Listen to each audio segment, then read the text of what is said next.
Hey y'all, I'm Dani, and this is Heard. Hi guys, welcome back to Heard the Podcast. I am your wonderful host, Dani, and I'm joined here, of course, by the wonderful, who are you, sir? I am JRob on the track. Yes, and we're also on Instagram Live, child, TikTok Live. So you can follow the podcast page at Heard Pod, HERDPOD on TikTok. We post all of the good clips on there. We have fun on there. Go ahead and like and comment and share and follow if you don't already follow. We're on all podcast streaming platforms. We're on Spotify, Apple, iHeart, Google Play, all those places. Whew. Yes. You can find us on YouTube. Everywhere. You can find us everywhere. But you can find us on YouTube where you can like, comment, and subscribe. And you can, it's HER''D, the podcast on YouTube. I'm sweating right now because I had to run it up and down the steps. Oh my God. And then the freaking building ceiling is leaking. So I got a freaking leak on my goddamn shirt. So hopefully during this pod, the damn leakage on my shirt will dry up. At the apartment? No, at the freaking right there at the front door of the studio. Like it's like a leak right there on the under right above the eyelash studio. It's a leak, and my car is parked right there, and it leaked on my goddamn shirt. So hopefully it dries up. You know how I am about my mommy arms.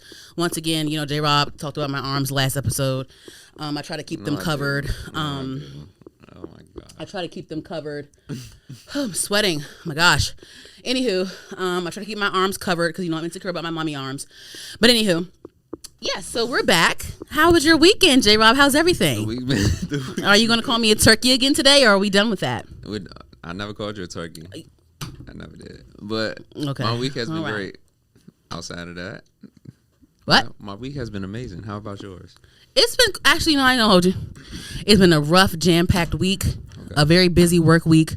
A very busy life week. Mm-hmm. PNC pissed me off again. They heard your episode. PNC pissed me off again. So right now, I'm in the process of them. I'm trying to get PNC to write some sort of apology letter to me or some sort of like clarification letter to me because I'm sick of their shit. They tried me again, guys. I'm not going to get into it because I'm tired, but they tried me again. Anywho, once again, guys, make sure you guys subscribe to the YouTube channel, HER''D, the podcast that is Heard the Podcast. Please subscribe, please follow, please like, please share, please comment, good or bad, doesn't matter. The engagement counts, okay? Keep on doing it. We're on the road. We are currently on the road to 1,000 subscribers on YouTube. So guys, please help me out with that. I love you guys so much. Is that a hand clap?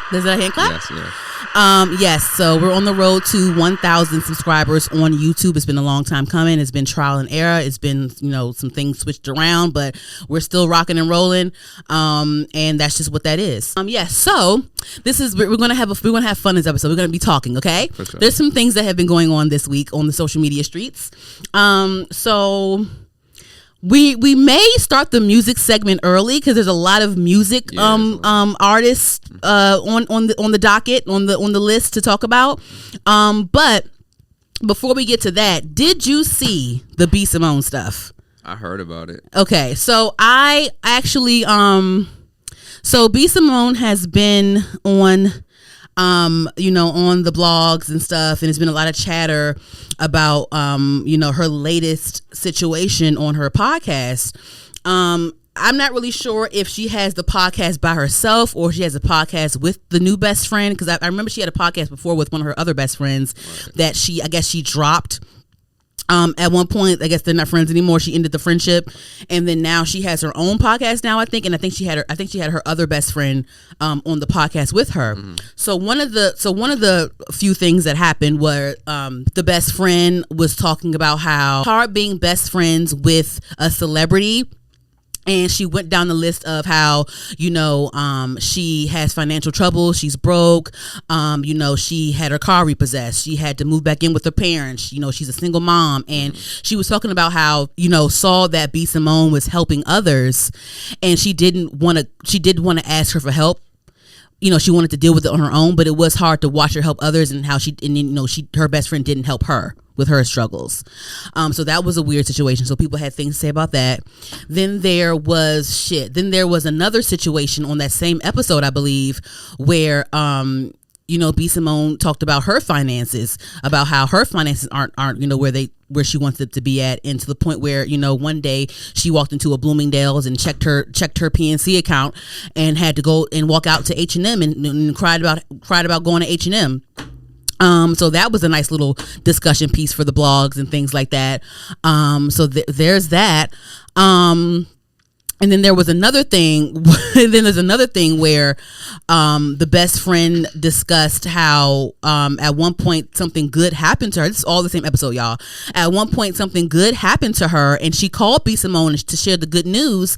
And then B. Simone called her back and said something like, I don't know how this made me feel. I don't know why I feel this way, but I just don't feel good about your good news. And that was kind of weird. So that was another discussion piece for all the blogs and stuff. So we're here to discuss, guys, just real quick, not too much, okay? Here's the thing about B. Simone. I always admired her work ethic. I always, in general, I love people that are self-starters, self-made, and I feel like people like B. Simone are self-made. I feel like, I recognize her ambition, and she tries to make way for herself. I remember at one point she was on someone's podcast a few years ago, and she discussed how she moved from one city to, I don't know if she moved to Atlanta or moved to LA or somewhere. She moved somewhere, to go on Wild and Out and stuff, but just basically just to find her way in the entertainment industry. She started off doing hair, but I remember she said that she moved from her hometown to another city with only like $300 in her bank account. She only had $300 in her bank account, and she just tried to make it work. She hustled until she got on Wild and Out and all these things. I'm paraphrasing y'all, but it's like, girl, that's why I'm like, girl, you moved to another city with only a couple $100s in your bank account. Why are you crying about going to H&M? Because it wasn't too long ago when you only had a couple $100s in your bank account. So what you crying about H&M for? And then also H&M is not that it's not that cheap. It's not H&M and Zara and all of them. Yeah, it ain't that bad. And also it's just like I saw on the Breakfast Club that they were discussing it as well, and they were just like, girl, because Charlamagne and Just Hilarious, they all know her, and they're like, girl, like, what are you doing? Like, you're not being relatable. People are not going to fucking like you anymore. Like, what the fuck is your problem? Let me see if I can play the clip. Hold on. Just my finances, like the budgeting. You see how I am nitpicking every little thing. I've never been like that. We were in Bloomingdale's yesterday. I'm like, we have to go to H&M. Yeah, like I notice it in me now, just nitpicking, and it's not even. I just don't have it like to spend the liquid. Yeah, I'm used to having liquid. I'm used to seeing a certain amount in my account, but just my finances. Who B. Simone is planning to get sympathy from, and you know what's so crazy to me, Just? Yeah, the people are the reason that we're in the positions that we're in. Yeah, like, ain't she the stand-up comic? Yeah, right? She is. If your audience feels like they can't relate to you in no way, shape, or form, and they feel like you look down upon them because you'll lose them. Because exactly, like, damn, B, you'll like, why did she even put that out? Because there shouldn't be a disconnect. No, at all. And working hard people, like people that work hard and buy tickets, they the ones that we need. You know what I'm saying? We need them to keep buying tickets and to keep supporting us and to keep streaming our podcasts and things. Yeah, that's Just Hilarious and Charlamagne reacting to the clip of B. Simone crying about how she couldn't shop at Bloomingdale. She had to go shop at H&M. But later on in that same podcast clip of B. Simone, she said, I don't have it in liquid. I mean, I have it in like assets. I have it in jewelry. I have it in this. I have it in that. But I don't have it in liquid, in cash.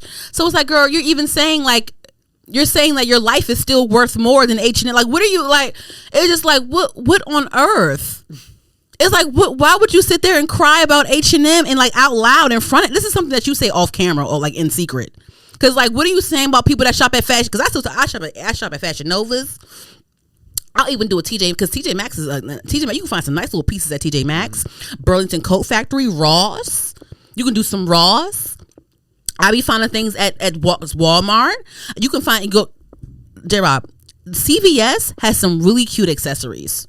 Oh no, they got some cool. CVS has some really cute, like when I'm at CVS and I'm in the checkout line and I see the little thing with the hats and the scarf. Like, what is this cute? Let me get a little hat real quick. I definitely have like hats. I bought a fanny pack from CVS one time. Like, I have no shame in my game. Like, so what's wrong with H&M? and Zara, because they kind of high. Shit, even Fashion Nova kind of high sometimes. Zara's fire though. Yeah, it's just like these people that pay for your tickets and pay for your lip gloss and pay for whatever you sell. They can't afford Bloomingdale's. We can't afford Bloomingdale's like you can. That's crazy. Shout out to Bloomingdale's. That's weird. But so I just with B Simone, like I always admired her hustle, but I kind of started looking at her funny way back during the pandemic on this podcast, like way back. Where when she had those journals that she made that she plagiarized, she stole the journals from, like, I think she stole the idea from like Pinterest, or she stole the idea from someone else. But when she sold like manifestation journals and she plagiarized the layout of it, I didn't like that. That's when I'm starting to look at you kind of funny, girl. Like, this is weird. And then and I didn't really care for when she announced that she was dropping friends. She dropped one of her friends, the girl that she had the podcast with, Megan, and then she dropped a couple other girls too in that same friend group. And she was just like, you guys no longer serve me. You no longer serve me. And I get it. Like, it's your life. You have the right to, remove people out of your life, whatever. But it's just like, I didn't like how it was broadcasted to everyone, and I didn't like how, their reaction to it. They basically were just like, she just up and said that to us. There was no warning, no nothing, no conversation, no nothing. And it ties into, just with women. I can only speak on a women's standpoint. JRob, you can chime in if you want to when it comes to men. But I feel very lucky that I am, I now have a group of friends. I have a solid group of friends, and they understand me. If we have an issue, we discuss it. We argue, but if we have an issue, we discuss it. I've had situations where I was friends with people where it's like, oh, they walked out of my life because I guess maybe I had too strong of a personality, or maybe, this or that or whatever, but it was never a discussion. It was a whatever. I'm like, whatever. I'm just going to stop talking to you. I'm going to be weird now. I'm going to just be weird now. And it took, it was kind of hard for me to adjust when people would do that, because it happened to me a couple times with just a couple people or whatever. But I had to sit and realize, like, what? They're not for me. If I'm too much for them, they're not enough for me. Or, if they can't sit and discuss an issue with me, or if they're intimidated by me, or they can't handle being confronted or whatever, they're just not for me. And it doesn't mean that there's something wrong with me. But then also, I can have ways about myself that may be toxic, but I have a solid friend group that we discuss things. Like, no matter what other friends change in my life, the same people, the core people always remain the same. Right. And I'm so lucky that these people I met in elementary school, middle school, and high school. Like, I love that. I feel like adulthood, if you still have a core friend group that you met throughout your childhood, that you grew up with at some point, that is amazing. I feel like that, especially as a woman, because women can be catty, and it's hard to make friends as a woman. People just, it's hard, especially if you have trust issues, whatever. But I think I'm really lucky for the core friend group that I have, for sure. But with the B Simone stuff, it was weird hearing her best friend discuss, how, she watched her struggle with her money and losing her car and being a single mom, having to move back home with her parents. And then also when she had some good news to share, she couldn't handle that either. She couldn't handle, she could handle watching her struggle, but then she couldn't handle a phone call when she would get opportunities that would help her life, which is weird to me. So it was like, how is she your best friend? How are you a best friend? Like, this best friend word keeps being thrown around. And, like I said, I feel like I'm super lucky, and like, I to have a core friend group. But like, it's just, when it comes to the best friend stuff, like, what is a best friend to you, JRob? Like, what does it mean for someone to be a best friend? And like, do you consider certain people in your life to be best friends to you? I always say that I don't have like a best friend, but I have like that core friend group of like probably like a few, like 5 people, maybe 4, 6, 5, 6.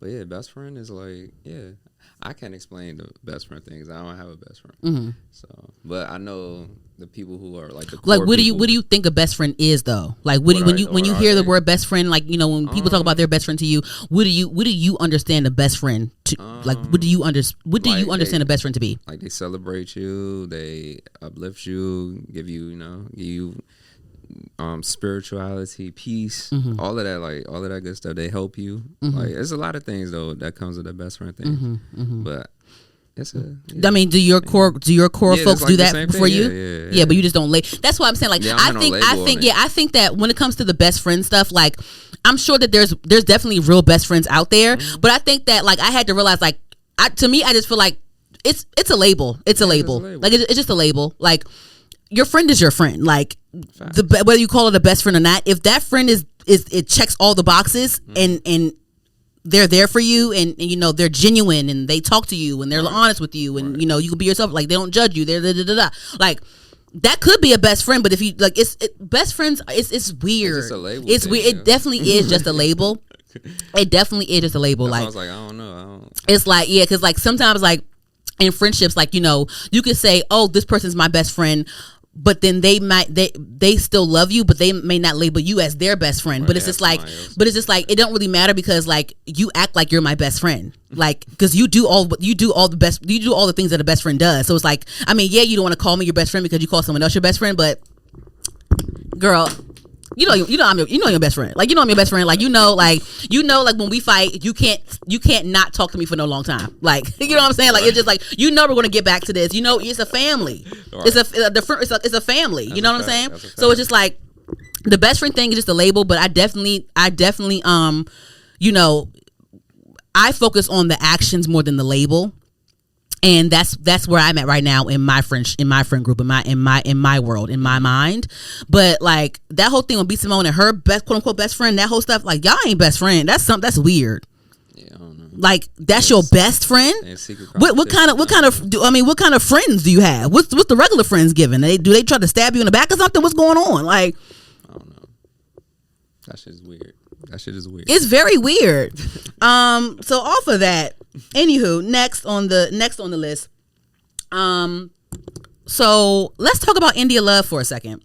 Okay. You haven't heard that name in a while, huh? Yeah, no. But she's resurging. Because she's stepping into the streaming community, and she was also a part of Cenat Streaming University. Right. And she seems to be really cool and close with DDG, and you know, she's making her rounds, and she's cementing herself into that industry. Now. She was actually on 360 with Speedy on Complex. Let's play a little bit of a clip real quick to discuss. Yes. The original band. You know, organically. What has been like the most lucrative for you thus far? Would you say it's like music? Would it be like OnlyFans? Would it be streaming now? I think OnlyFans was the most lucrative, but I stopped. Oh, you off it now? I stopped OnlyFans probably like the beginning of this year. Why? If it was lucrative, you should have kept running it. It definitely was lucrative, but I felt like I just didn't like going into these bigger meetings, and like, once they hear the words OnlyFans, they kind of just turn the cheek, or like they have a certain perspective about you. Even though my OnlyFans content was very tasteful, it was very artsy. I did it magazine style mostly. Like, I was very into making it look art rather than raunchy. So it was like, it benefited me very well. But at the same time, I just am in a different phase in my life. I'm getting older. I have nephews and nieces. I really give a fuck about how they feel about me and what they see about me. And it just kind of like, just, you know, organically, this was like, this doesn't feel right. For sure. Yeah. But it takes a very like conscious and mature decision to like walk away from something that was making you the most bread. Trust me, I know.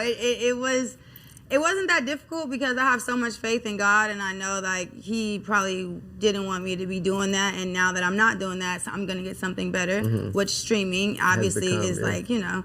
But yeah, it was bittersweet, but it's more so sweet because now I kind of control my own narrative, and people don't have to do like weird shit. Yeah, so she was on Speedy's Complex show, and you know, if you all know India Love, to my understanding, she was like one of the original Instagram baddies. She has sisters as well. At one point, she had a BET show with her and her sisters. They kind of it reminded me of like how the Kardashians came up when they had when they first started their reality show, and you know, of course, they're at where they're at now. So when India Love, aka India Westbrook, the Westbrooks, when they had their show with their sisters, I definitely feel like they were trying to like model it after the Kardashians and try to use that same formula to, you know, elevate. And I guess it didn't work out, you know, it didn't work out or whatever. So they canceled. So the show was canceled. So she's resurging now, and she's basically said, like, you know, she doesn't want to just be a pretty face, and she doesn't want to just be known for pretty pictures, and she wants to have substance. Like, you know, she wants to show her personality more. So I watched her on Streaming University, and she definitely talked about showing her personality more. And again, you know, she's surrounding herself with different streamers, and, you know, going on different streams, and, you know, just, you know, improving the same way they do, and you know, just showing her personality. And you know, she said that she had to step away in the clip. She said that she had to step away from OnlyFans, even though it was something that was the most lucrative for her. She wanted to, I guess, choose her integrity first. Like, you know, she wanted to choose her substance and her, you know, her substance first, which is commendable. I commend her for that. I definitely think, you know, it's a good idea to step into streaming, you know, the same way how entertainers, like athletes or whatever, they go into when they started going into podcasting. Now the thing to navigate to is streaming. So I mean, cool, you know, keep up with the times. But I definitely think that she can definitely find a way to elevate her streaming as well. So now she's in here, she's doing things like she's on stream with her sister sometimes, so they talk about different things, they react to different things, you know, that whole thing with streaming, you react to certain things online and whatever. But she can definitely spend some time like figuring out how to elevate her streaming as well. I definitely think the pretty pictures still keep coming, still keep them coming. So hopefully maybe she can elevate to, you know, influencing in the beauty industry and, you know, other things. I remember I was watching a blogger one time. I heard that when it comes to people that do OnlyFans content, they get turned down a lot when it comes to different corporations, like she said in her clip.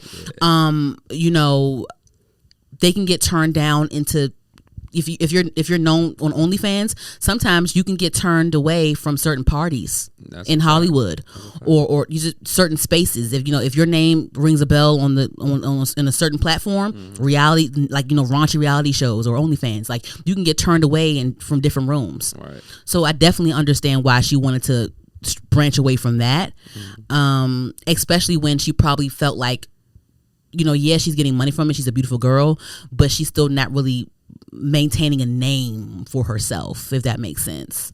So I think that was a good move. I guess, you know, I commend her for like being self-aware. It takes a lot of self-awareness to come to that, and, you know, to pivot. She's 29 going on 30, so it's like, you know, and I feel like 30s is still young. I'm 32, and, you know, I feel like I'm stepping into a new season of my life. You know, I look back into my 20s like, oh, yikes, look what I did in my 20s. But, you know, it's stepping into your 30s and, you know, coming out of your 20s, you know, it's a whole new lane, it's a whole new discovery, and you're a whole new person, and you're ready to learn whole new lessons. It's a fact. So it's a fact. Yeah. So that's what's up. So I wanted to bring something up just really quick. Oh, and actually, before I do that, I came across this clip on Twitter. And it actually goes into what we're talking about right now with, you know, transitioning into your 30s and like elevating and getting older.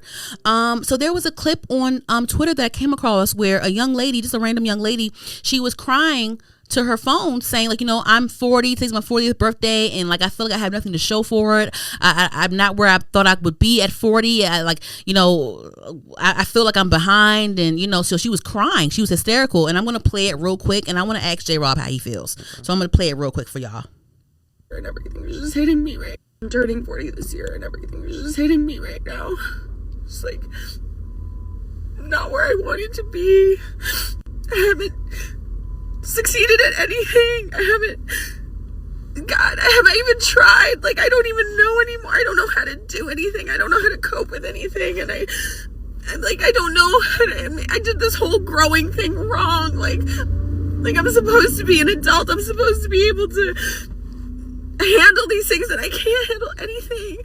And I literally am just realizing, like, it's been 40 years of this, and like 40 years of just being confused and not knowing and like figuring things out slower and like not like I haven't built anything. I have nothing like to show for this time. Yeah, so she's basically like, you know what I'm saying, like I have nothing to show for this time. Like I'm lost. I have nothing to show for it. I don't know how to do anything. Like I don't know, like I didn't build anything. I'm not anything. And I'm like, damn, like I wish I had some more context to this because there can't be like, I'm like, girl, it's like, because I want to say, sis, like I think you're overthinking this. Like I want to say that so bad, but I don't know this woman and I don't have any context. I'm like, girl, are you comparing your life to other people? Like what is it, sis? Like what are you doing? Like there's no way, because she's sitting in her car. She looks healthy. She's beautiful. Like it's just like girl, like what I need some context. Like what, like why do you feel like this? Like you didn't build nothing to show for. What do you mean? Like at 40, what did you want to have done? Like what do you have a family or something? Like, do you have kids? Do you not have kids yet? What's going on? I don't know what's going on. What is it? What is it? Like how do you feel, JRob? Like when you turn 40, like what, like how do you, just let me know, because like you're closer to 40 than I am. Why you gonna do that? JRob looks great, by the way. But like how do you feel about that? Like how do you feel about age and having something to show for? Like what does that mean, having something to show for it? What's that? From that aspect of what she's saying, it sounds like she's like you said, she's looking at other I people. think so too. It has to be, because like sis, what are you? I need more context. Yeah, I need more context about that. But as far as for me getting to that 40 number, it's like I'll probably feel younger. Like, I can't wait to get to 40. I can't wait. Like I don't know. I know I'm gonna feel good. You know, I got goals and shit too, but you have goals. Like what are some things that you would like to share? Like just a couple things. Like what are some? Nothing. Don't share nothing. Until it happens. Okay, but you do have a plan. Yes. Plan. But there's nothing. But there's nothing like. Okay, you have a plan. Okay, sure. Okay. I definitely, in my mind, I definitely want at 40. By the time I get 40, I definitely want to have like I want to be a homeowner at least, and I want to at least be building a family or about to have a family or have a family already. I would want those things, but I have to put my faith and trust in God and let him, navigate and because people, like I said, women are having kids in their mid 30s now, mid to late 30s now. Some are having kids at 40. Ashanti just had her first kid at 42, I think, or whatever. I think Ashanti's 42. Ashanti's in her 40s. I think she's older, right? Let me see. She might be. I think she's the same age as Beyonce and them. Let me just make sure, because Beyonce's 42, 43 years old. Okay. Let me just make sure. Ashanti had her first child a year ago. Ashanti is 44 years old and she just had her first child. So that was God's plan. So I'm sure the baby's happy and healthy, and her and Nelly have a reality show right now on Peacock. So they're happy and healthy, and and to my understanding, because they were on the Breakfast Club promoting their reality show, and Nelly is pushing 50, I think. Let me make sure. Let me see how old Nelly is. 50, and 50 is still like all of that is young, to be honest. Nelly is 50 years old. Yeah, and he actually already has children. He has grown children. Oh, his name is Cornell. You know that? No. Oh, it is. Oh yeah, Cornell. Nelly. Oh, okay. They may be my age. They look like they're my age. But of course, he rekindled with Ashanti, and I'm sure that Ashanti wanted to have kids of her own. So they had kids. He agreed to have kids with her again. Sure. But I remember he was saying on the Breakfast Club the other day, he was like, this is her first child, but he did mention I don't want to be, running around too much, because I think they asked her if she wanted more. I think I can't remember, y'all, but I remember him saying he don't want to be 50 something years old chasing toddlers, because he's already 50 right now and he has a fresh baby. But it's like, I'm already 50, y'all, like chasing around these kids at 50 years old is already gonna be a lot. But he had the baby, he had Ashanti's first baby with her, because they love each other and she wanted that baby. She wants to be a mother. So, but at 44, 45 years old, so that was God's plan for Ashanti, and that was purely God's plan, because they spent the block for real. Ashanti and Nelly spent the block for real. Like they were placed in the same place at the same time. Things aligned the way they needed to align. So that was definitely God's plan for sure, in my opinion. But so it's just, oh my God, I wish I knew this girl. I wish, and the thing is, when you look at her, she looks like look at her. Does she look 40 to you? Nah. No, you look good, girl. it's just like, damn, I wish I knew this girl. Damn. But I have to keep, but like, you know, like I have to keep remembering in my head, like, because when I see people that are doing what I do, but they're more successful, like, okay, that's their path, that's their plan. I have to focus on my plan, focus on my path, and what's good for me, what's right for me, and you know, I have to keep going and keep doing what I want to, when I think I need to do to get where I need to get, and God will work it out the way it needs to work out. I have to just be focused on myself. But yeah, that really broke my heart. Like, damn, girl. But anywho, focus on your journey. Yes. But anywho, so on to Brenda's song. Do you remember Brenda's song? About who? Brenda Song, the actress Brenda Song. She's married to Macaulay Culkin. Okay. She played London Tipton on The Sweet Life of Zack and Cody. She was in Get a Clue, I think, with Lindsay Lohan. Let me hold on, because Brenda Song, don't do Brenda Song. I think that she was in, what was it called, Wendy Wu, on Disney Channel. Let me just bring it up. Hold on. The Sweet Life of Zack and Cody. She was on Wendy Wu, Homecoming Warrior. She was in Like Mike. She was on the Social Network movie about Zuckerberg. She was on Stuck in the Suburbs, and the Disney movie Stuck in the Suburbs.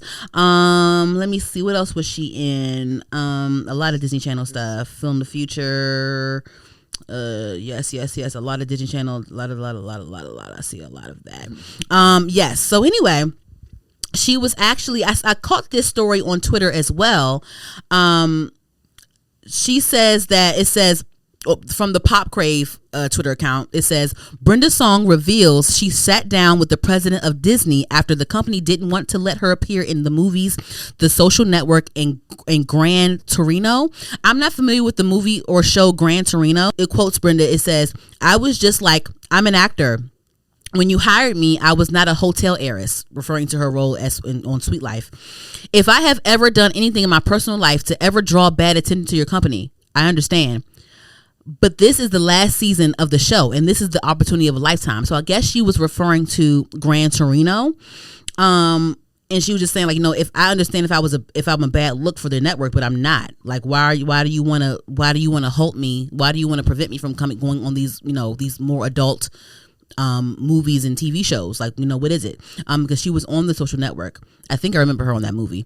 I think she was one of the girlfriends, I think. And she has a Netflix movie called Secret Obsession as well. See, when did The Sweet Life of Zack and Cody end? I'm Googling it for you guys now, or for myself. In 2008, yes.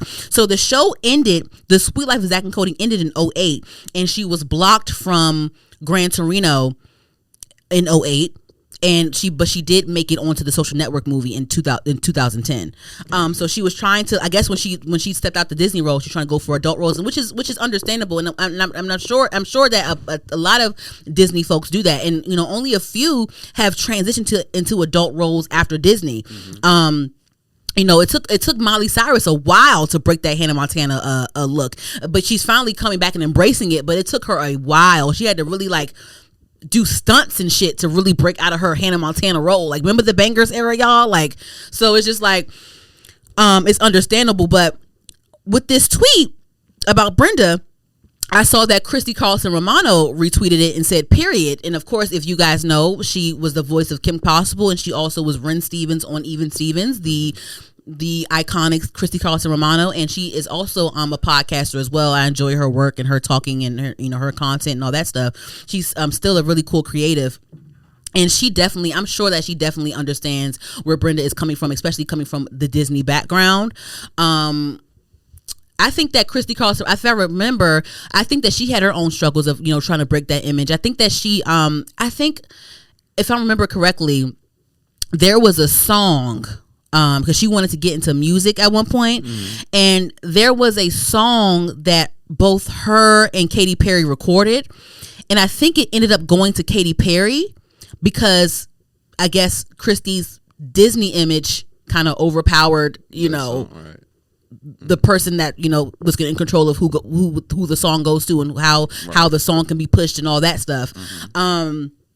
There's that. And I remember at one point Adrienne Bailon, she started in 3LW, but she definitely had her foot in Disney Channel with the Cheetah Girls and all that stuff, the movies and the group and the tour and all that stuff. Mm-hmm. I remember she had a show with Julissa way back. I think it was on the Style Network.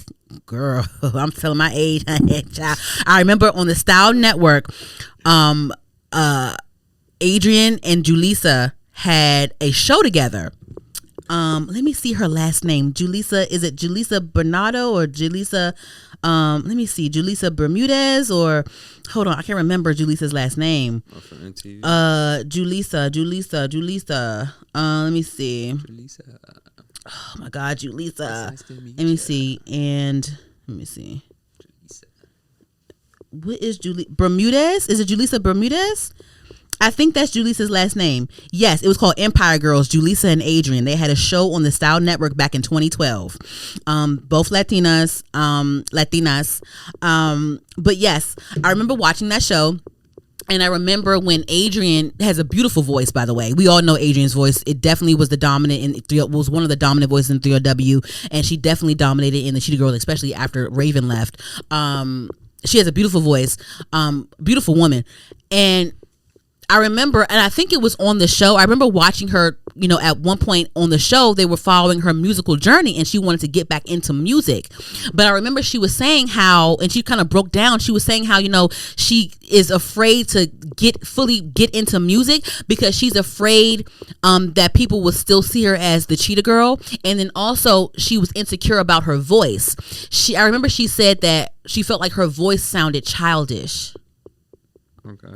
She felt like her singing voice sounded childish. Mm-hmm. So she was insecure about that. So it's just like, damn, like when you're a child star and you come up in under this like major network, it's like, damn, it's so hard to break out of that whole Disney image, that Nickelodeon image, like, because a lot of times it's hard for them to break out of it, and sometimes they don't even, some child stars, don't make it out mentally well. Like, we all see Amanda Bynes. We can name anybody. Like, they don't really fully make it out of this, like, fully all the way there. Right. You know what I'm saying? So it's just like, damn. So it's like, damn, that Brenda song thing kind of brought me to all the things that. So I think it's messed up that they tried to block Brenda's song from those situations. I don't know if Disney was like holding on to her to help her to hopefully to give her another Disney movie or some shit, or if y'all were trying to block her from elevating into her.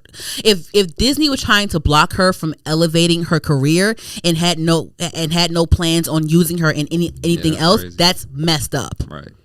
Like, if Zach and Cody's over with, like, let that lady go and do her grown woman shit. She's a grown ass woman. Because a lot of times, even though, like, a lot of times those people those child stars, those actors that are playing children, a lot of them are already fucking grown.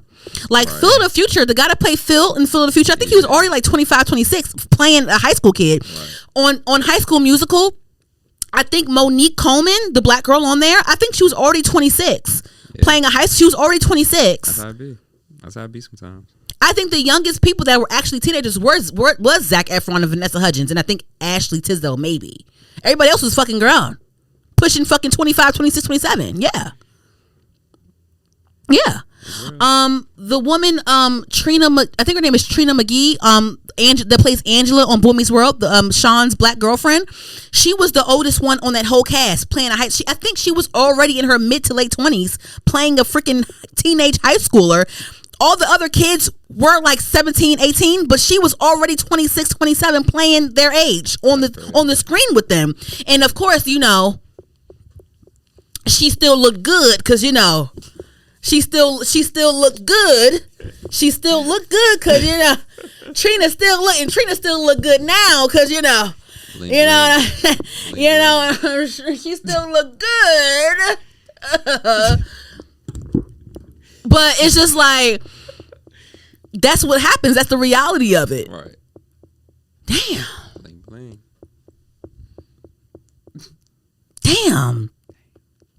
Damn, y'all.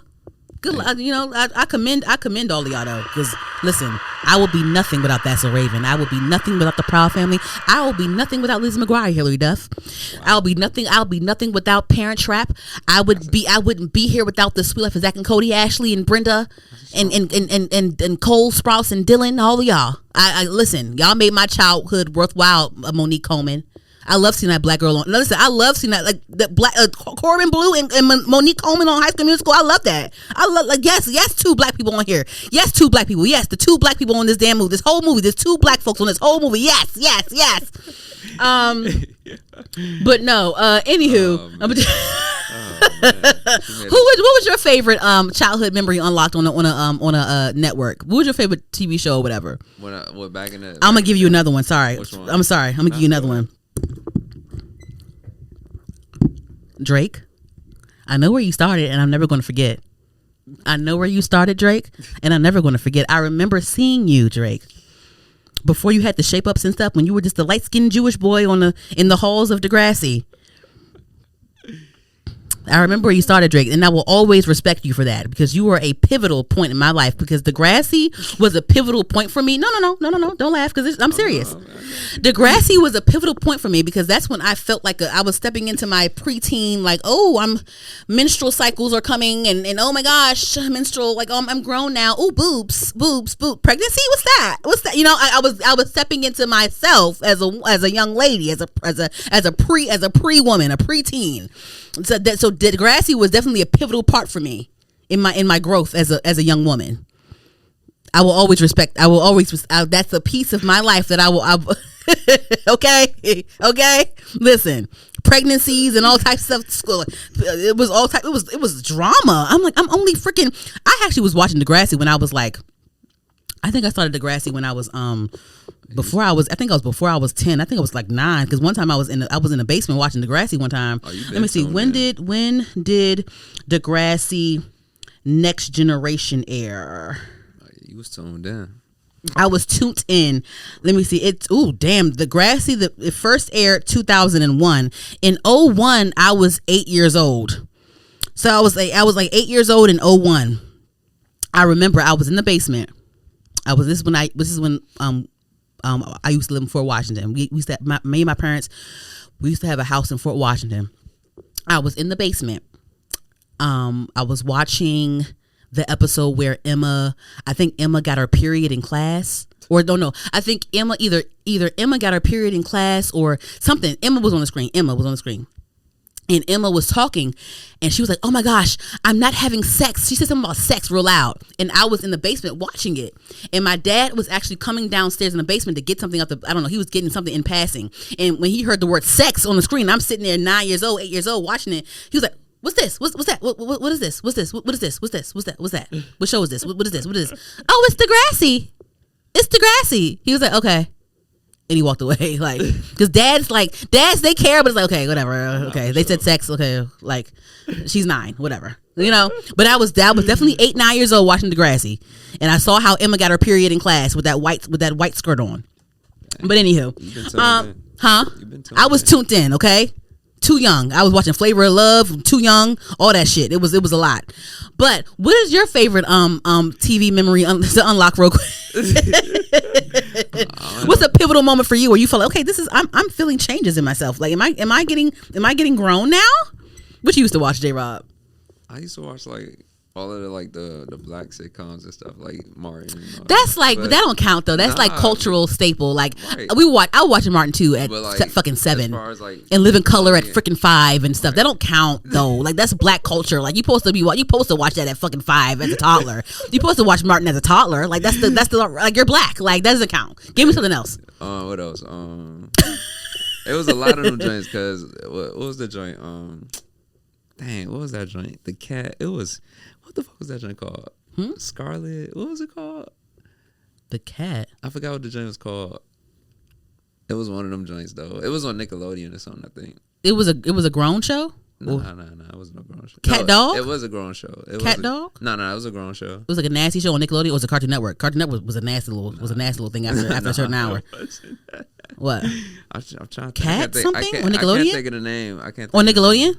I think it was on Nickelodeon. Yeah. Cat? Nah, it had Scarlet. It It has something with a cat, though. I can't remember. Remember the Adventures of Alex Mack when she would melt to that little Capri Sun stuff, that little metal stuff. When she would melt. Remember Alex Mack? Yeah.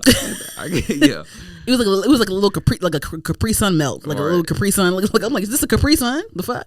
I gotta go back in history because remember 101 Deeds for what was the dog? Remember the boy turned into a dog and he had to do 101 Deeds to turn back human again or some shit like that. I remember that. Remember Pete and Pete? I remember Pete and Pete for sure.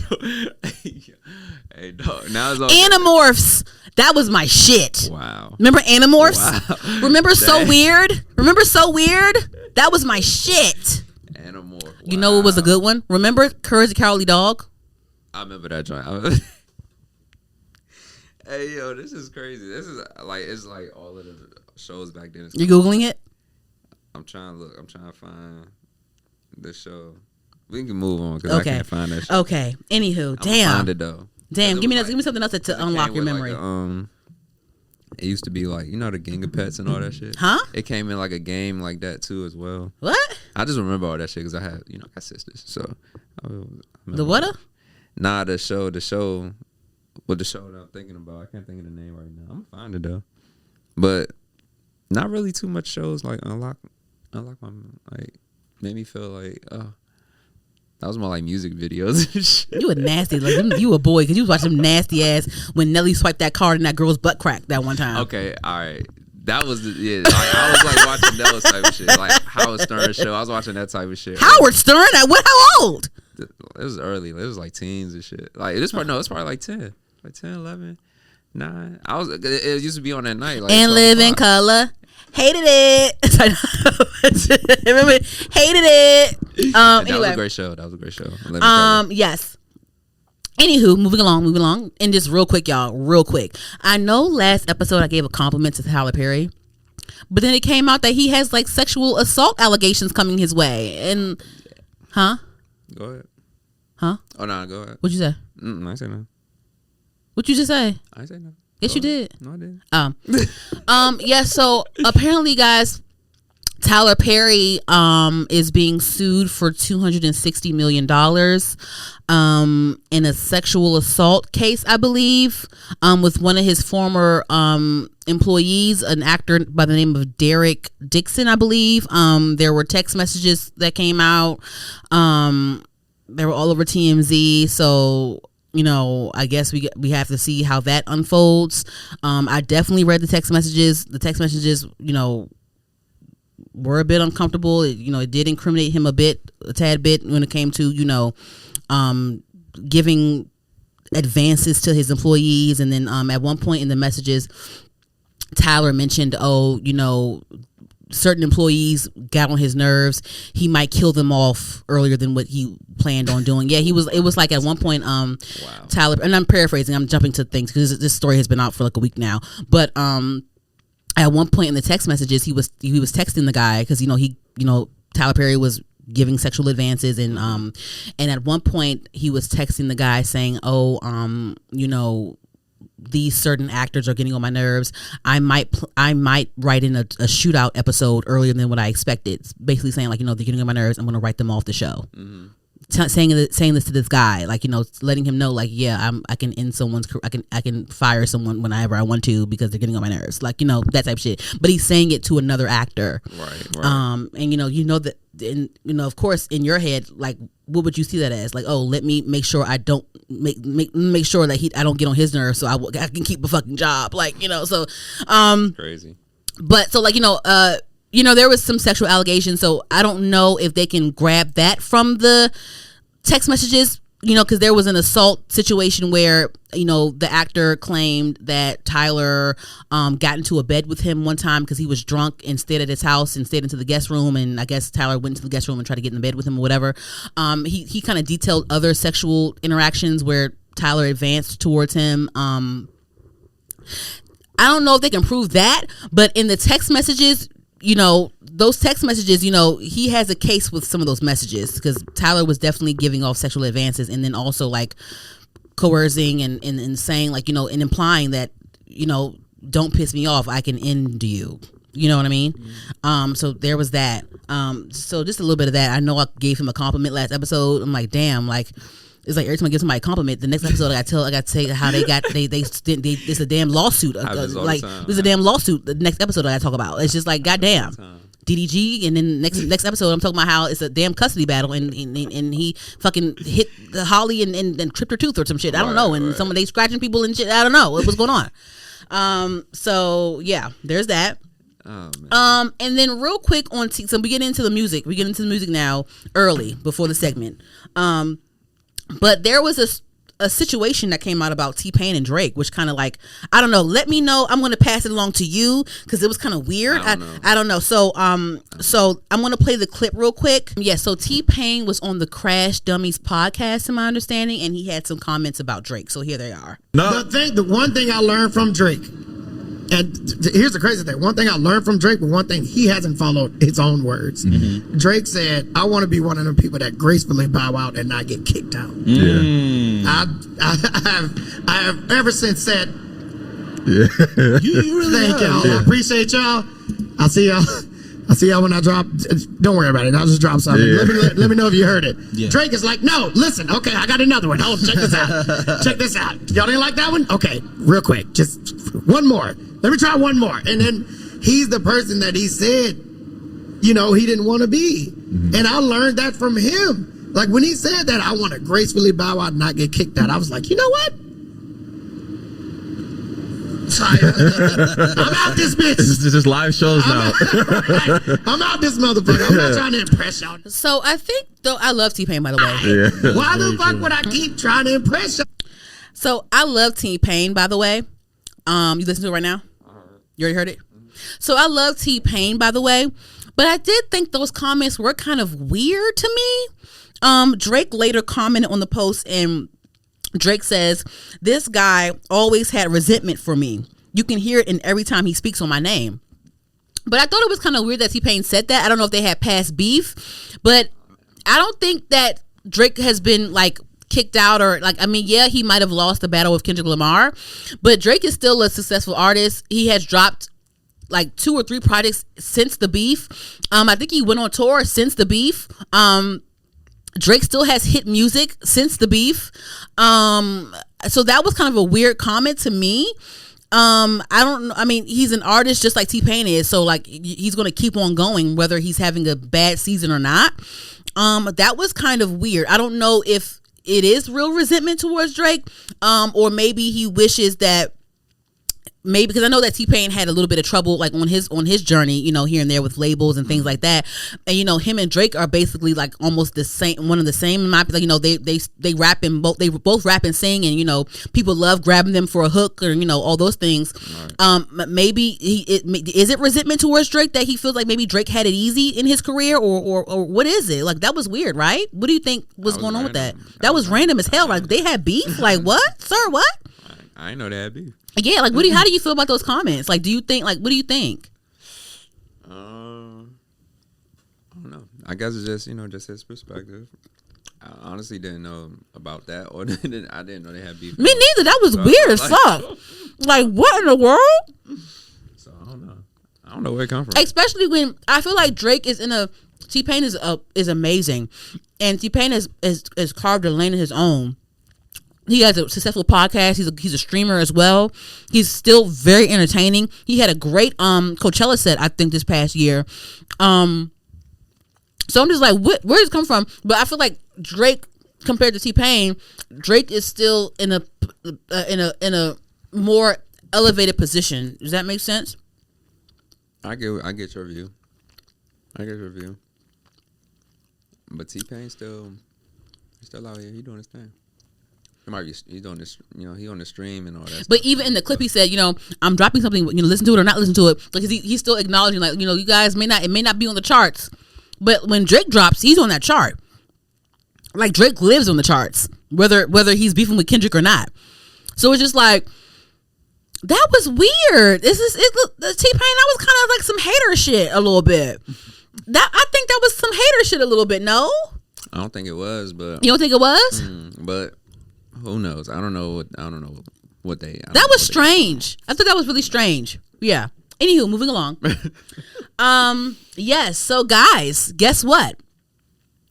Cardi B finally announced her second album. It drops in September. It's called Am I the Drama? Great. I love the announcement. It's 2025 and she is finally dropping an album following her debut album that came out in 2018. I believe 2018, yes. That was a long time. So since then, right before the album announcement, she dropped the song called Outside. In my opinion, I don't think it's that great. It's not bad. I feel like it's like a regular song. I feel like it's something that she made before. She mentioned that she actually didn't want to put it out, but she ended up putting it out, and I think that was a label call. In my opinion, I think the label was like, yeah, just put the song out. Most likely. And because once she put the song out, she was booked for like a Spotify performance. So I think she needed to put the song out for the performance. She needed something new for the performance. And then she just performed at some festival in New York. I believe in New York. And yeah, she announced the album. And I'm really glad that she finally announced. I'm glad that an album is actually coming. So with this album, right? So it was revealed that WAP and Up will be included on the album along with Outside. Outside was a song that she does not, song that she does not like. She also said that she wasn't planning on putting on an album. So I definitely feel like the label was like, bitch, we're putting Outside on the album. You're putting it out before the album. And then also WAP and Up are going to be on here too. When it comes to the WAP and Up being on there, I feel like that was both her decision and the label's decision. I feel like they both agreed on that, and I feel like that is very smart. I think it's very smart that they put WAP and Up on there, even though WAP came out in 2020 and Up came out in 2021, I think, around that time. Yeah, they're like 4 or 5 year old songs. I think it is a very smart business move that she is putting those songs on there. I believe Up is Diamond, and I think WAP is actually on the road to becoming Diamond. Let me look it up right now. Let me see. It says WAP has 4 years ago. This was reported 4 years ago. It says WAP has sold over 8 million units. Let me see. That's almost Diamond. That's like WAP is on the road to being Diamond. Yeah. Let me see. Platinum. Is Cardi B WAP platinum? Okay, so it says WAP is currently 8 times platinum, so it is on the road to becoming Diamond as well. Up is already Diamond. So with WAP and Up being on the album already is considered platinum. It is already considered to sell 1.5 million units. So it's already considered to be platinum. So of course people have something, like haters have something to say about it. I feel like her fans agreed with the decision because it was smart, but of course the haters are going to hate and they're going to say, oh, why would she why wouldn't she, y'all? Why wouldn't she? She hasn't dropped an album in 7 years. I feel like she has to put these songs on there for it to be a successful release, because we don't know what's coming with her album. We don't even know. She dropped a couple singles like a couple years ago, but those aren't going to be on it. We don't know. Like these are like little one-off singles. We don't really know what the album, what the body of work is going to give. We don't really know. Right. Only they know. Only she knows. Only her label knows. Only her team knows. We don't know. So them putting WAP and Up on there is smart. If I was on her team, I'm like, yeah, put WAP and Up on there. Yes. Yeah, absolutely. So WAP and Up won't be counted as first. They won't be reported within the first week sales, which is like understandable. Right. But since the announcement of her album and the announcement that WAP and Up are going to be on there, WAP and Up have both re-entered the iTunes charts. Right. So there is that. And then also like whether she put WAP and Up on an album whether she released her sophomore album 3 years ago or 4 years ago, whenever those songs came out, right, it still would have the same impact. It would still be the same stat, whether it was an album from 4 years ago or not. It would. Those are still her stats. It's still a Diamond song. These are still 2 Diamond songs. Right. These are still her own stats. But she actually, of course, responded to she responded to the backlash, from her haters on Whopping Up being on here. So I'm going to read the tweet that she made, and then I'm also going to play the audio that she put out. So she's, did she delete it? She says, "This will be the last and only time I'm going to address this. WAP and Up are two of my biggest songs. My fans have been asking me to put them on an album, and people search them on Invasion of Privacy all the time. They deserve a home. I let haters make me not submit WAP for the Grammys." I didn't know that. I didn't know she wanted to submit WAP I didn't know that. "And at this point, I'm giving my fans what they want. These two songs don't even count for the first week sales. So what are y'all even crying about? Do y'all say anything when all these artists put out all their little tricks and ponies to sell out? Exactly. Now let them eat cake. Go cry about it." And then she also went on Spaces, I believe. Let me see if I saved the audio. I'm going to see if I saved the audio. I hope I saved the audio. Oh my God, I don't think I saved the audio. I thought I saved it. Did it get deleted? No. Okay, here you go. Right here. Hold on. People go to Invasion. Hey guys, listen. These motherfuckers is gonna have to be mad. My hit records need a home. Sometimes people go to Invasion of Privacy to look for WAP and look for Up. And my fans been telling me, hey, please put WAP and Up on the album. And I'm gonna do this for my fans. My fans deserve for me to listen to them. I didn't listen to them when I didn't submit it WAP because I was listening to the haters. I was thinking like, imagine if I win WAP and people are gonna drag me and stuff like that. This time, fuck it. It's our turn. It's Barty Gang's turn. Whatever the fuck they mad about, tell them to go cry about it. Wah, wah, wah. Go fucking cry about it. I love my fans. I love Barty Gang. And whatever the fuck they want, they fucking get. Well, not everything, because y'all be asking for some shit. What the fuck? Okay, so anyway, so she said, she said that people search my debut album, they search my album, and they can't find WAP or Up on there. And WAP and Up need a home, and blah, blah, blah, blah, right? So, when she starts saying stuff like that, I call that bullshit. Like, girl, no. Like, a real fan of you, a real Cardi B fan is not going to go on your debut album to look for two songs that came out 5 years after it came out. That's not even. That's or 3 years after it came. Like, that's not even like what? Who does that? No, they need a home. Like, WAP and Up live on streaming. They have a home. You can get it right now. Like, what? But no, I get it. Like, they belong on an album. I get it. Yes, put it on the album. But like, when it comes to like people search Invasion Privacy to look for WAP when WAP came out 4 years after your debut, like, do they? Like, do they? What? No. They do. They need, like, what? And like, why would people like go on your album to look for a song? They can just stream it. That was a lie. I don't know. That was weird. Like that was kind of weird. Like, what real fan would do that? Like, and what, like, they could just go and type it in on Spotify and listen to it, like, real quick. What? That was like that I would call them bullshit.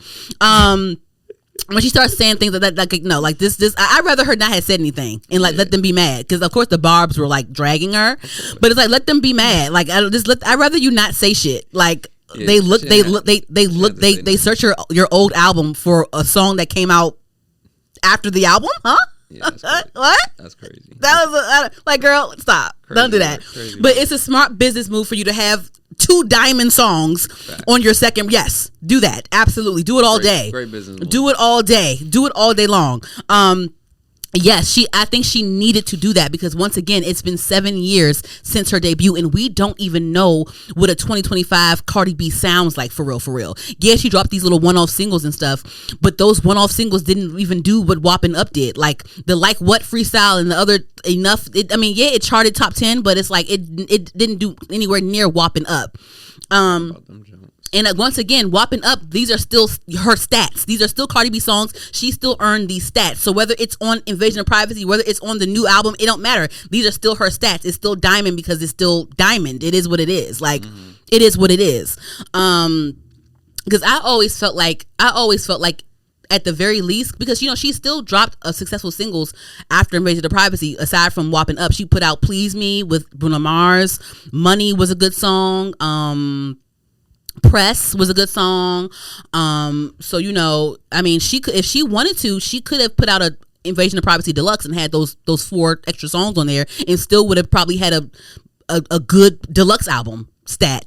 Like it's all still her own stat. So it's like, yeah, it's it's a shortcut. Yeah, it's like a business maneuver or whatever. Yeah, it's a cheating, if you will. But it's still, this is still her music. This is still her impact. Whether it's on the new album or not, it's still there. Right. It's still there. But the whole thing of like, oh, they searched my old album for these. No, I don't believe. Stop it. Like that was weird. Anywho, yes, moving along. We're almost done. So, Beyonce. Now, I haven't got any Cowboy Carter tickets yet, and I don't know if I'm going this time, guys. Hopefully, I can go. I may have to maneuver and pull some stunts to get into Cowboy Carter. If I can't, I can't. It is what it is, only by God's will. I don't know. I haven't gotten any tickets yet. Listen, I have bills. Anywho. I have bills, so I want to go to Cowboy Carter, but I don't know, guys. But anyway, so Beyonce was recently in Paris, doing her Paris dates for the tour. Paris got Miley Cyrus to come out, jealous of them. And then also on Paris Night 2, Beyonce brought out none other than her husband Jay-Z, the Jay-Z, iconic Jay-Z. He performed his verse off of Crazy in Love, and then he also performed Niggas in Paris because he is indeed a nigga in Paris. Yeah. So why not? Niggas was in Paris that night, and and they went crazy. They went crazy. Did you see the clip, JRob? Yes, they went insane. They for like you better remind these motherfuckers, allow me to reintroduce myself. My name was so he came out, of course. And then shortly after he made his appearance on stage, there were reports that, hey guys, there's a rumor that Jay-Z may be headlining next year's Super Bowl halftime show. I'm like, oh, of course. Like, this is believable because he was just on stage with Beyonce randomly out of nowhere. When has he done this? When was the last time he done this? I think they said this was the first time in 7 years that Jay-Z has joined Beyonce on stage. I'm like, damn, was it 7 years? Damn, it's been a while. So... Of course, like, they're calculated. So it's like he ain't just going to pop up on stage just for no damn reason like that. So I think, yes, I believe the Super Bowl halftime show rumor. And I'm going to push it a little bit further. I think, let me know if I'm in my conspiracy bag. I think after this halftime, I think that he will perform on the halftime show next year, 2026. I believe that. And then I think I wouldn't be surprised if he steps down from his role in the NFL Super Bowl halftime position. I don't know, because it's just weird to me. It's just weird. I mean, yeah. People always asked him to like, oh, when are you going to do it? When are you going to do it? Mm-hmm. But it's like, why now? Why now? And then like, I just feel like he beat the whole BS case that they try to pull on him when they try to lump him in with the Diddy crap, and he beat that. But I'm not sure. I didn't look into it too far, but I did. Maybe I'm wrong, but I think I heard about he kind of lost some, or he couldn't get certain loans, or he couldn't close certain things because of that BS that happened. Even though he beat it. And even though he still held his position at the NFL, even after that, when they cleared that up. I don't know. I wouldn't be surprised if he stepped down after this, because why now? Like, why now? Why do you want to headline it now? And then why are you doing it now? Like, after this, are you stepping down from this? Or are you still going to be a part of it after you headline? We will see. Is this his, like, I don't know, because Jay-Z has fake retired so many damn times. Like, is this a real retirement? Like, what's going on? Like, everybody fake retired. Jay-Z done fake retired. Jay-Z fake retired since the Black Album, and that was 2001. That was a long time. That was 2003. Yeah, that was around. That was Jay-Z been fake retiring since Kanye had pink polos. Yeah, yeah, pink polo with the collar popped. Oh my god. Yeah. With the backpack. He was Jay-Z been fake retiring since Kanye West was a backpack rapper.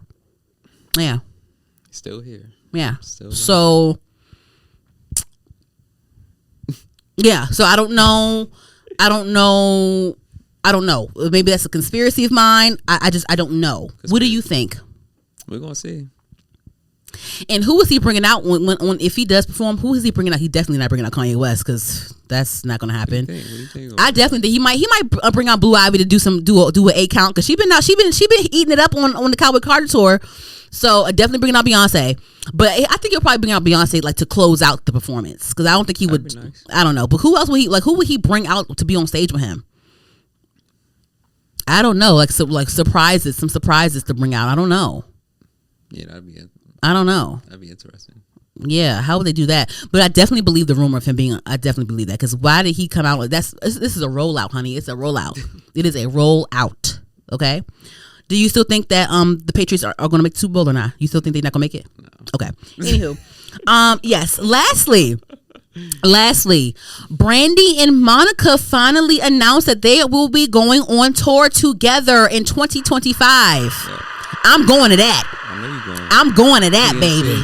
I'm going to that. And it's giving grown and sexy. Stop it. It's giving grown and sexy. I'm definitely going to wear my big gold statement jewelry. Mm-hmm. I may have a silk press because Brandy is giving silk press right now on this promo run. Brandy's giving like a water wave silk press. Flip over silk press tees. Bold gold statement earrings, statement jewelry. Like maybe like a white cream number. I'm definitely gonna give grown and sexy when I go for sure. So I'm definitely going to that. And you know, it was also announced that supporting acts will include Kelly Rowland, Money Long, and Jamal Roberts from American Idol. So there's that. Kelly Rowland's name is in big bold letters, of course, underneath Brandy and Monica's and right before Money Long and Jamal Roberts. And people had some things to say about that, which kind of annoyed me. They were saying, oh my God, Kelly Rowland, why is she an opening act for Brandy and Monica? She can head on her own tour. She's big enough to do this her own self and all the fake outrage backlash, because what people do is they love to type some BS, but they never show up in real life. Like, and don't get me wrong, Kelly Rowland is amazing. She's amazing. She has an amazing career on her own outside of Destiny's Child. Yes. But when it comes to like I feel like the outrage doesn't match up with the real life support, in my opinion. I feel like, you know, Kelly Rowland has actually released a few things. You know, she doesn't do a major release, and she doesn't really push a lot lately in the last few years. But she has come out with some stuff. Let me look it up right now. She came out with the EP at one point, and then she came out with a video for a song called Coffee. But let me look it up real quick. She came out with an EP called K back in 2021, and it had, let me see, 1, 2, 3, 4, 5, 6 songs on it. It was a 20-minute long EP. I didn't hear a lot of y'all ranting and raving about that. And Kelly has a beautiful voice. She makes beautiful music. I don't see y'all ranting and raving about that. She came out with a song called Coffee back in 2020, which is beautiful. It was a beautiful video that shot with it. Very eclectic, very, very symbolic, very interpretive. Loved the video. I didn't hear too much ranting and raving about that for too long. So it's like, if Kelly Rowland had come out headlining a tour, like, would y'all really rant and rave and show out for her? Because I feel like she's definitely, even though Kelly Rowland is amazing, she's very underrated. And I feel like y'all don't show out the way y'all should show out for her in real life, in my opinion. I mean, am I wrong, JRob? No, you're not wrong. Am I wrong? Not wrong. And then also, Brandy and Monica are Kelly Rowland's peers. If I'm not mistaken, Brandy came out before Destiny's Child. For sure.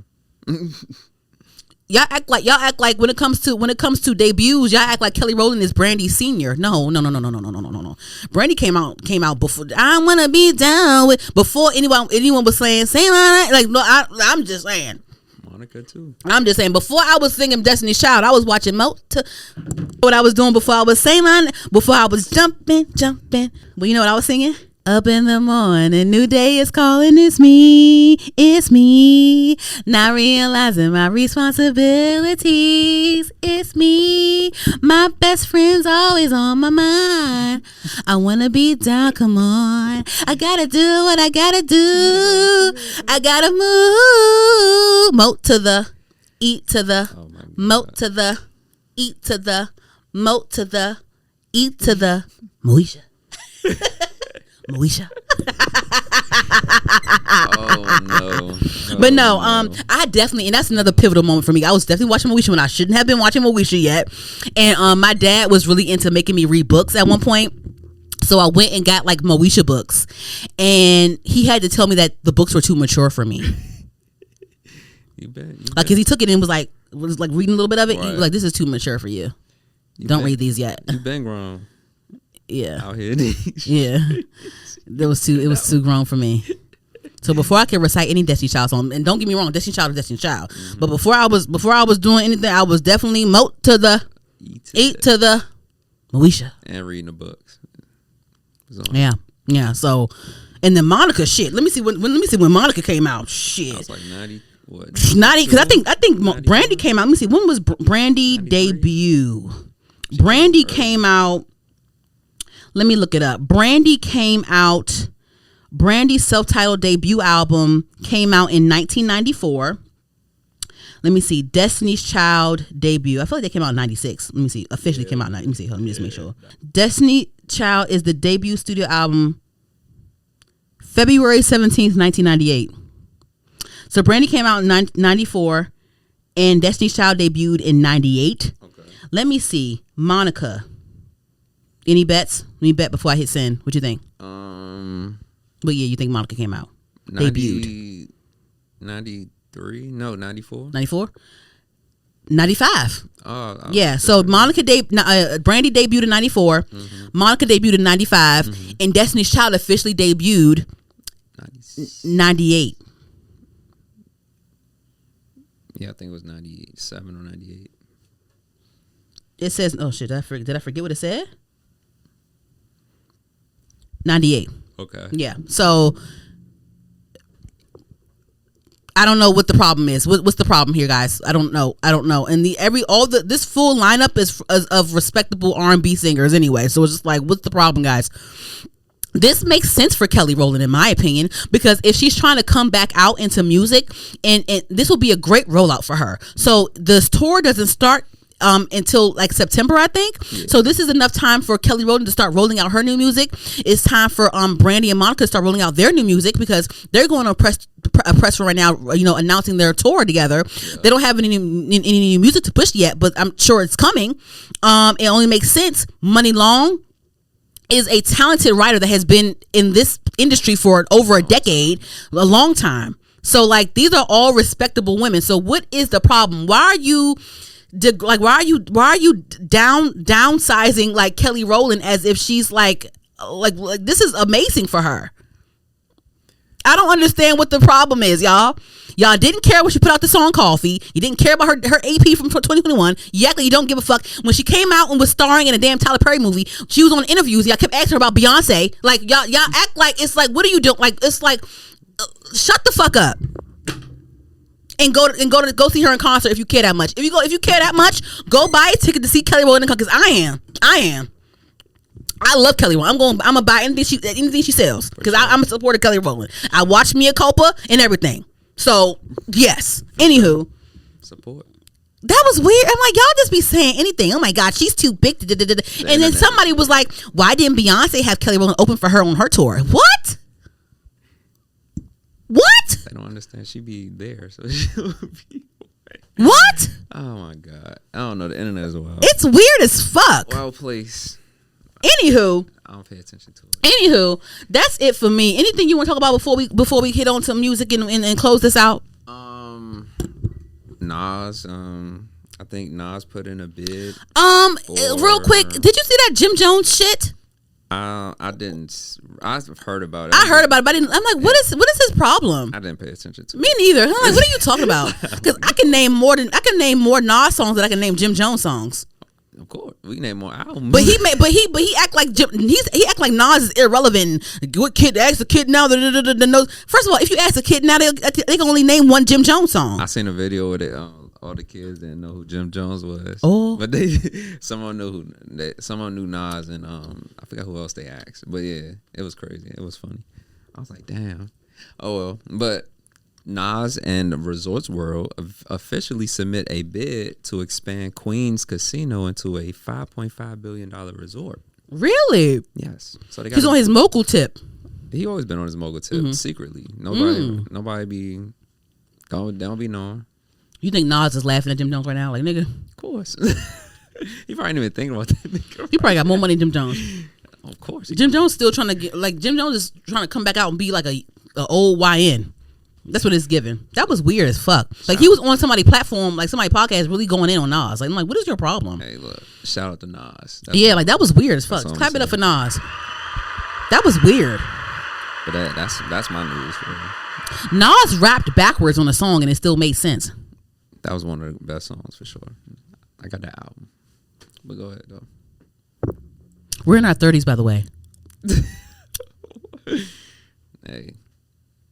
Yeah, I don't know. Tried to say the only viral thing about Nas was the Jay-Z beef. Sometimes I just think people just like to talk. Nas is in one of the most iconic black films. Nas is like, Nas is a part of an iconic scene in a black movie that people still recreate to this day. Great investor, everything. But on to the music. Next segment.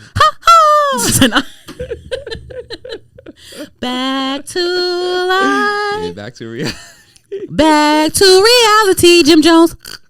Don't let him. Real quick, I listened to Lizzo's mixtape. It was cute. Okay. She was rapping. I didn't. Like, it felt like a nice, like, therapeutic. Like, she was rapping. She was just rapping. I feel like she wrote every word. Shit. But like, she is a writer though. She is. It felt therapeutic for her. She was talking to all her haters and all that shit. She had SZA on it. She had Doja Cat on it. She had some Tay Keith beats on that motherfucker. She had some Zaytoven shit on there. She was rapping. It was cute. It was cool. It was cool. Yeah, it was real cool. I think it was smart for her to do that because I know that she wants to roll out a full project.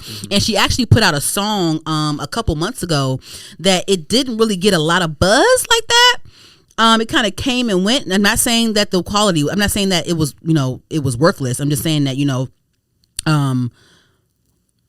media wise it kind of came and went. Right. But she released a song called Still Love in Real Life. Okay. And I think another song she put out was called Still Bad. She put out a song called Still Bad and another song called Love in Real Life that she put a video out for. So those two songs were released back in February and March.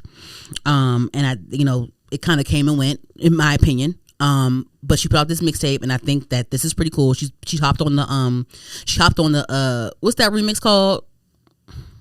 What remix? I'm talking about In It. Oh, I know you're talking about. Fuck, why don't I was just singing it. Fuck, how I go? I'm talking about In It. Big Pluto, bitch, what the fuck? Down.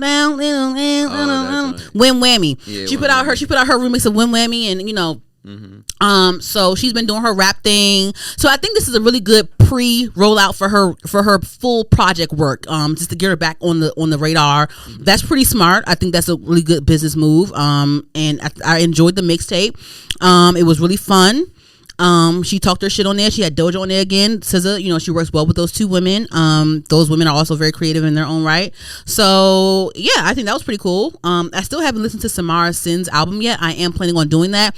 I have to be in the right space for her. She's very eclectic and very like whimsical sometimes too, in my opinion, with her sound. So I have to be in the right headspace for that. I think I might have to smoke a blunt while I listen to her. But I love Samara Sin. She actually made the XXL freshman cover, along with Nino Pade of the DMV. DMV's own Nino Pade. Have you met him before? No. I'm shocked that you have met him before. I know, right? I'm shocked. I feel like it's coming. It has to. I think he still lives here. For real? Yeah. I know a lot of people over there sad. Yeah. So that, because those are the only two people I know on the cover in the Jello nigga. Swerve in that corner, whoa, that nigga. Oh yeah, okay. Yeah. So Jello Ball, yes. Do his brothers still play basketball? I think they do. Are they in the NBA or like some other type of thing? They're in the NBA. Okay. Anywho, yes. So there's that for the music segment. Any music for you to discuss? I'm not really watching any shows right now. I do see that Love Island is like a thing right now on social media. I don't have Peacock, but I think I might have to get it, I guess, to watch it. That's why I haven't watched Love Island yet. Yeah, so I mean, I guess maybe I don't know. Maybe I won't care after next week. I don't know. We'll see. But I haven't watched it yet. But I did want to mention it. That I noticed that there's some things going on and TikTok trends and shit like that. Megan Thee Stallion was on there promoting her liquor line, and they were all in bikinis and shit. So that was good. Yeah, I'm excited for I Know What You Did Last Summer reboot movie to come out in July. In the next 3 weeks it's going to come out. I'll be seeing that. I'll be seeing it's this movie called Together, starring Dave Franco. I'm interested in that. I'll be seeing that. Him starring Marlon Wayans and Tyreek Withers. We'll be seeing that, JRob. And yeah, I posted it on my story, and someone replied. And I told them I'm really excited. I told them I was going to go see it at IPIC, and they're like, "Oh, let me know. I can join." Oh, that's okay, great. So we might have somebody else join the party with us. Yeah. So there's that. Yes. So that's all for me. Any shows and movies for you? All right, what movies are you excited to see? Him and what else? Mainly that, because I ain't been paying attention to trailers or anything like that. But the trailers I've been giving lately, there's a lot of good stuff coming out this year. It is. Nice. Yeah. Because it was rough, like the last, before Sinners, it was like very rough. Yeah, it was kind of dry, right? Yeah, it was rough. Yeah. But yeah, I tune in. Mm-hmm. I did see the, what's the name joint with Straw. Oh, you saw Straw? Yeah, that joint was cool. You know, it was cool. You saw like anything like that. All right, now Tyler, like that. Like you ain't roll your eyes a little bit. Certain parts, you like. Taraji is fire, man. She's a great actor. The actors aren't the problem. Yeah. But once again, I didn't say. Listen, okay. But that's it. That movie was good. It was a good movie. Okay. Yes. Anywho, all right then, guys. Thank you again for listening to Heard the Podcast. I am your wonderful host, Dani. Remember, you can find Heard the Podcast on all podcast streaming platforms. You can find us on YouTube. HER_D the podcast. We're on TikTok, Heard Pod, HERDPOD. Yes, thank you guys for listening. Like, comment, subscribe. JRob. Thank you guys. Thank you. All right, we out. Peace. Hit the button. Hit the button. Hit the button. It is. Hit it.